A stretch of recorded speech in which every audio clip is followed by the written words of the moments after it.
देखिए युवाओं में जो एक गुस्सा था वो गुस्सा धीरे धीरे एक बारूद बन गया, अचानक फूटा। वो कभी भी नरेंद्र मोदी जी को उम्मीद नहीं थी कि ये रिकॉर्ड बनाएंगे 3.5 लाख डिसलाइक का। हम लोग ये कल्पना नहीं किए थे कि इन्हें कमेंट ऑफ करना पड़ेगा। हालांकि मोदी जी के अक्सर वीडियोज में कमेंट ऑफ रहते हैं, ये मुद्दा नहीं है, लेकिन एक प्रधानमंत्री के वीडियो पे 3.5 लाख डिसलाइक चले जाना और मतलब लाइक से 10 गुना डिसलाइक जाना, ये क्या मतलब बना रहे हैं? आप सड़क मूवी के ट्रेलर को पीछे करना चाह रहे हैं? अब समझ में आ रहा है आप लोग को, टाइम रहते सुधर जाना चाहिए किसी को भी, वरना अंग्रेजों ने भी यही गलती किया था। उन्होंने कहा था कि ये लाठी लेने वाला गांधी क्या करेगा, ये भगत सिंह क्या करेगा, खुदीराम बोस क्या करेंगे, क्या करेंगे लोग, पता चल गया क्या कर लेंगे। तो स्टूडेंट को अंडरटेकिंग नहीं लेना चाहिए कि भाई ये कुछ नहीं कर पाएगा। ये भी भाई कुछ भी कर सकता है। जिस तरह से आप इनके साथ खिलवाड़ कर रहे हैं, याद रखेंगे कि 24 में ये सब भी जाएंगे सब। और हर स्टेट वालों को कहते हैं कि भाई देखिए ये इलेक्शन का मुद्दा नहीं है, ना ही ये पॉलिटिशियन का मुद्दा है। मुद्दा ये है कि एसएससी, रेलवे, आईबीपीएस क्यों बर्बाद कर रही है।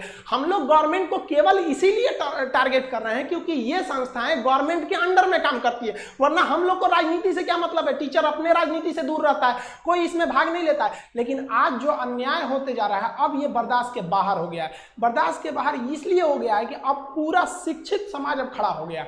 और जब कभी भी शिक्षित समाज खड़ा हुआ है तो इतिहास गवाह है वो क्रांति की पहली दहलीज होती है, क्योंकि शिक्षित समाज को बेवकूफ बनाना आसान नहीं होता है। आप देखिए नई नौकरी को तो गोली मारी है, नया नौकरी तो भाई उम्मीद ही नहीं है कि निकलेगा। जो नौकरी निकली हुई है, जो 18 की वैकेंसी उसे क्लियर नहीं हो पा रहे हैं लोग, जो 19 में वैकेंसी आई थी वो क्लियर नहीं हो पा रही है। रेलवे वाले को पता ही नहीं चल रहा है कि भाई उनका एग्जाम होगा या नहीं होगा, होगा तो कब होगा, कोई ठीक नहीं चल रहा है। उसके बाद भी अगर गलती से कोई एग्जाम हो जाता है तो पेपर लीक हो जाता है। आप जरा सोचते चलिए, कभी आपने सुना है कि यूपीएससी का पेपर लीक क्यों नहीं हुआ? यूपीएससी नहीं लीक होता है, क्यों? क्योंकि वहां यूपीएससी में इतने छांटे हुए लोग को ही भेजा जाता है कि वो पेपर लीक होने ही नहीं देंगे। और एसएससी में, रेलवे में जानबूझ के ऐसा कचड़ा अधिकारियों को भरा जाता है कि ये लोग जानबूझ के पेपर लीक करवा दे, और जो पैसा मिलेगा तो इन लोग अपनी फैमिली को ट्रिप लेके जाएंगे लोग स्विट्जरलैंड घुमाने के लिए, और बच्चों का भविष्य का बेड़ा गर्क करेंगे। कभी यूपीएससी का पेपर लीक करके दिखा दीजिए, और यहाँ हम गारंटी करते हैं कोई भी एग्जाम एसएससी लेती है या कोई भी व्हाट्सएप पे पेपर आ जाता है,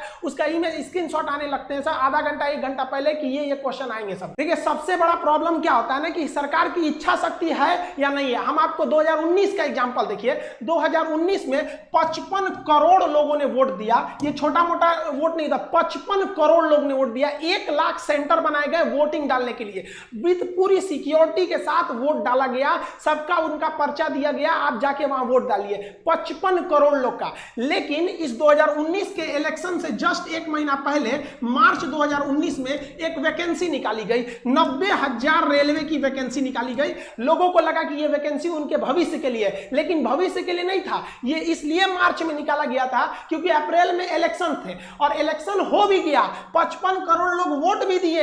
अप्रैल में इलेक्शन चालू हुआ, मई में रिजल्ट आ गया, प्रधानमंत्री लोग बन गए, लोग सांसद बन के घुस गए, लोग संसद भवन के अंदर, दिल्ली एकदम बढ़िया से ऐश से जी रहे हैं। लेकिन उसी वैकेंसी में इस 90,000 पोस्ट के लिए लगभग 3 करोड़ लोगों ने फॉर्म भरा था।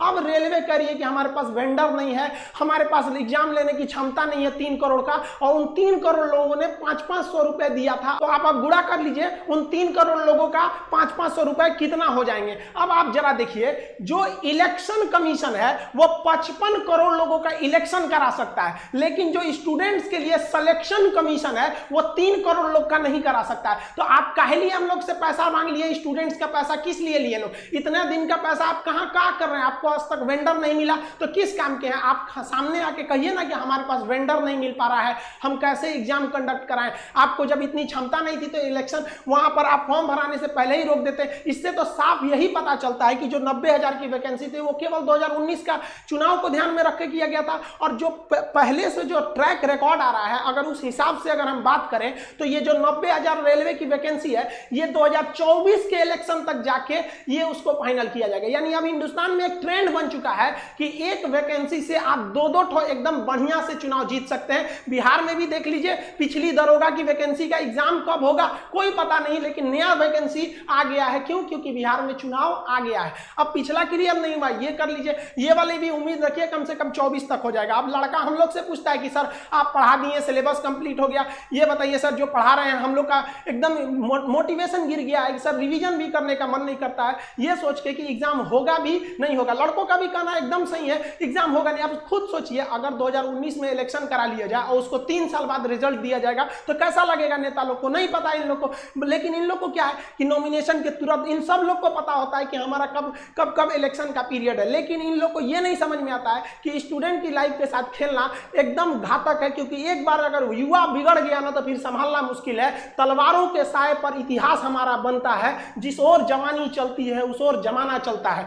गवर्नमेंट को नहीं भूलना चाहिए कि ये युवा ही है जिन्होंने इस सरकार को फर्श पे पड़ी थी, इसे उठाकर अर्श पे पहुंचा दिया। लेकिन जिस दिन युवा बिगड़ेगा ना उस दिन अर्श से उठा के फिर फर्श पर फेंक देगा, टाइम नहीं लगेगा। जिसको आप धीरे धीरे देख रहे हैं, युवाओं के बीच में इतना क्यों खोल रहा है, मन क्यों खोल रहा है? क्योंकि युवा अपने आप को ठगा महसूस कर रहा है और हमेशा पढ़े लिखे स्टूडेंट्स का ही आवाज दबाया जाता है। रीजन क्या है कि शिक्षा एक ऐसी चीज होती है ना जो आपके अंदर सवाल पूछने की क्षमता पैदा कर देती है। वो जानते हैं कि सोचरा पढ़ लिख लेगा ना तो सवाल पूछने लगेगा। अगर नौकरी हो गई तो मेरे चुनाव की रैली में कौन जाएगा? एक पढ़ा लिखा इंसान, एक नौकरी करने वाला इंसान कभी नहीं जाता है रैली उली में। क्यों? क्योंकि वो यूट्यूब पे देख लेगा क्या भाषण है, ट्विटर पे देख लेगा। इसीलिए गवर्नमेंट चाहती है भाई साहब अनपढ़ रहो लोग, हमारी अलग अलग पार्टियां 75 पार्टी हिंदुस्तान में, ससुरा 4000 से ज्यादा पार्टियां, उनका झंडा लेके ढोते रहो। लेकिन हम लोग को देखिए ये जो विवाद है ये कोई राजनीति से विवाद नहीं है।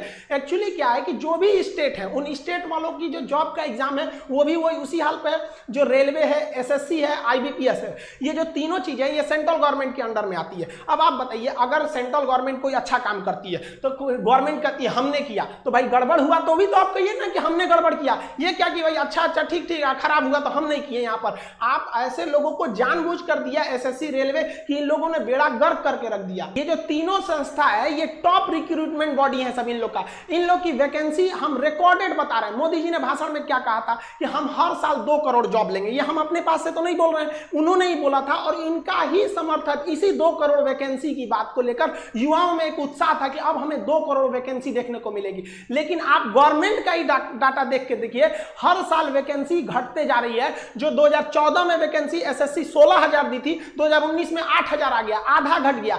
आईबीपीएस जो 21,000 का भी वैकेंसी दी थी 2020 में आते आते उसका केवल 1100 वैकेंसी पे बच गया। इतना भयानक तो भाई जब कहीं पे भी नहीं हुआ। ये तो हमको लगता है कि ये सब जो आप देख रहे हैं एसएससी हो गया, रेलवे हो गया, आईबीपीएस, ये सब कोरोना से भी ज्यादा खतरनाक है। सब ये स्टूडेंट्स के लिए कैंसर बन गए। इन सबको चेंज करना पड़ेगा। यहाँ पर सीईटी लिया दो, क्या मतलब बनता है सीईटी लिया को? सीईटी ले आओ, लड़कों को पीटी में पास करा के फिर मेंस में लड़ाओ। वहां पर ये लोग किसी काम के नहीं। इन लोग में एकदम रिफॉर्म की जरूरत है। जब तक इन लोग की नौकरी पे सवाल नहीं आएगा, सीधी गवर्नमेंट को रूल बनाइए भाई साहब, जितना दिन तक एग्जाम लेट होगा उतने दिन तक इनकी सैलरी रोक लो। या फिर आप सैलरी, इन लोग को पता है हमारी सैलरी थोड़ी ना रुकने वाली है। एग्जाम 5 साल जाए या 10 साल जाए या नहीं हो, कैंसिल हो जाए, कोई मतलब नहीं बनने वाला है। इन लोग को किसी चीज से मतलब नहीं है। इसी बीच में इन लोग को आप कुछ पूछिए इन लोग को, तो अभी कोरोना चल रहा है भाई साहब।